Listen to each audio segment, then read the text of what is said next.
Happy Thursday. I'm in a different place.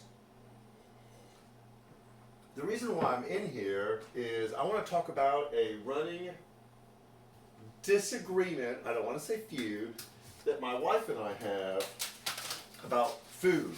Now, I don't know how it is in your family, if there's disagreements on how things are prepared or how things are fixed. You know, Janet and I grew up with different menus and different style of cooking, so we do have a lot of differences, but we have a big one. And if Janet's watching this, even before I get to it, she'll know what I'm talking about.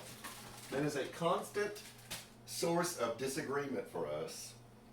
And that is when you're making a sandwich, what sides of the bread do you put mayonnaise on? Now, Janet is a two-side mayonnaiser.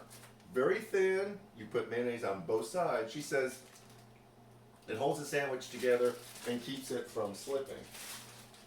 I am a one side of the bread mayonnaise person. Excuse me. Still battling COVID. And I put it a little bit thicker. This is a running conversation we have all the time, especially if we're making each other sandwiches. And it's something that we have held hard and fast to.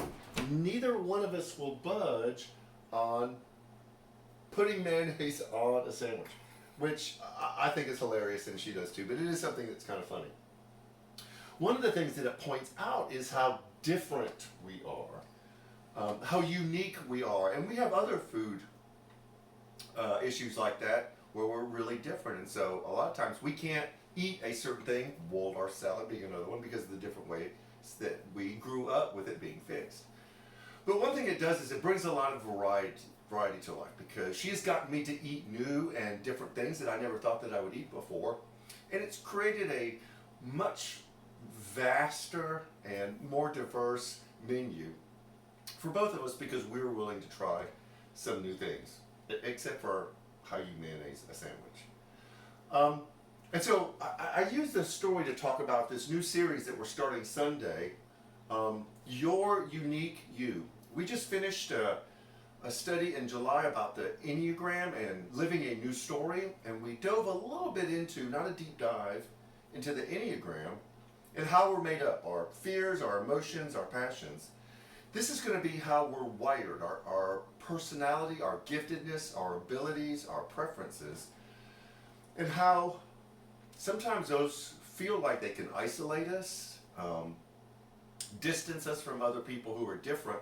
But if we understand them as part of this grander design that God built this diversity into the world, and if we lean into Him and an understanding of the purpose of it, there's this sense of meaning and purpose and fulfillment that living into our uniqueness provides.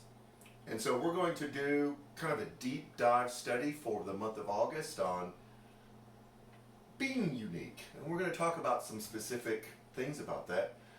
The big culmination will be August 21st. I want you to put this on your calendar. And in fact, we're going to create a seamless experience with worship and lunch where we acknowledge how different we are and we celebrate that. I understand the church hasn't always been accommodating or welcoming to people who are different. And we tend to cast it in just gifts and abilities, but not who you are as a person, not your preferences, not your beliefs, not your values or anything like that. That we tend to have very narrow boundaries of what it means to belong and be an outsider. And we want to move past that type of thinking and help people kind of experience the divinity of their uniqueness. And then how does that all fit together for a big work? So on August 21st, worship will include that, and then we will move into the community room and then take that a step further about what it looks like to actually put that into action. So, this Sunday, your unique you, why you were created the way you are, and how it's a good thing. Don't forget, we're still collecting for Burwell. Again, all of those of you who helped out with the workday, it was absolutely fantastic. We'll have another one planned for spring. So, I'm making a sandwich. I'm only going to mayonnaise one side because that's how you do it the right way. And we'll see you Sunday. So have a good week. Take care.